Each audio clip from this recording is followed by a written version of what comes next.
Welcome to Lakshmi Tamil health and beauty tips channel. இன்றைக்கி பார்த்தா அந்த பூ நொச்சி பூ நிறைய பூத்துருக்குது. பொரிச்சது போக நிறைய பொரிச்சும் வச்சுருக்கோம். அது போக நிறைய வெடிச்சிருக்குது. பாருங்கள் எவ்வளோ பூ வெடிச்சிருக்குது. நல்லா அரும்பும் விட்டுருக்குது, நிறைய அரும்பு விட்டுருக்குது. உள்ளையெல்லாம் பார்த்திங்கன்னா நிறைய விட்டுருக்குது. பொரிக்கவே முடியாது. டெய்லி இதுக்கும் நான் பொரிச்சிட்டே தான் இருக்கிறேன்.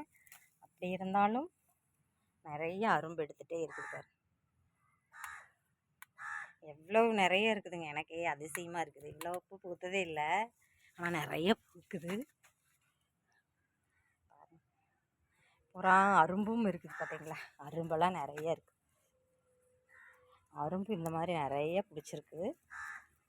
நான் இதுக்கு ஒன்றுமே போடுறதில்ல. இந்த அரிசி கழியிரும் இல்லையா, அரிசி உளுந்தெல்லாம் கழியிருமில்ல, அந்த தண்ணி தான் ஊற்றுவேன். அப்புறம் மாவெல்லாம் இருந்ததுன்னா அதை கொஞ்சம் கரைச்சி தண்ணியில் கலந்து ஊற்றுவேன். உரமெல்லாம் எதுவுமே நான் வைக்கிறது கிடையாது. இனிமேல் தான் உரமெல்லாம் வாங்கி வைக்கணும்னு நினச்சிட்ருக்கிறது. இப்போ மழை பெய்யறனால தான் என்னென்னு தெரில, மேலே வரைக்கும் வந்திருக்குது. நல்லா ஹைட்டாக வந்துருச்சு.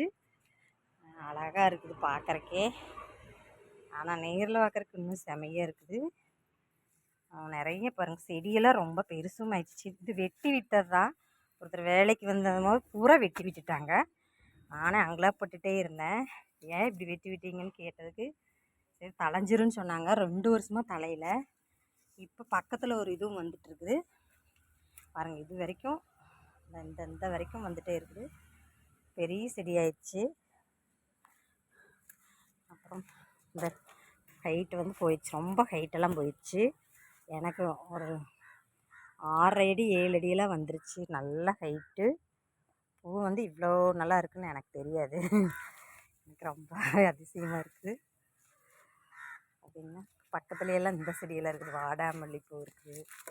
இதெல்லாம் உங்கள் வீட்டில் இருக்குது. வச்சு விடுங்க, அழகாக இருக்கும். கிடைக்கிறவங்களாம் வச்சு விடுங்க. நான் ஏற்கனவே டேபிள் ரோஜா பற்றியெல்லாம் சொல்லிகிட்டு இருந்தேன். அப்போ நான் சொன்னேன் வேறு செடி பற்றியெல்லாம் சொல்கிறேன்ட்டு. பக்கத்துலையெல்லாம் பாருங்கள் அதெல்லாம் போட்டுக்கிட்டு இருக்கு.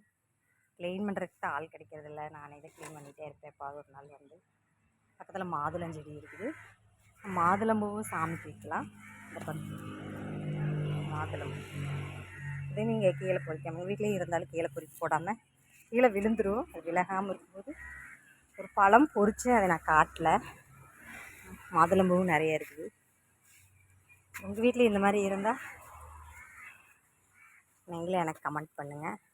இந்த சேனல் பிடிச்சிருக்குன்னா லைக் பண்ணுங்கள், ஷேர் பண்ணுங்கள், கமெண்ட் பண்ணுங்கள். தேங்க்யூ.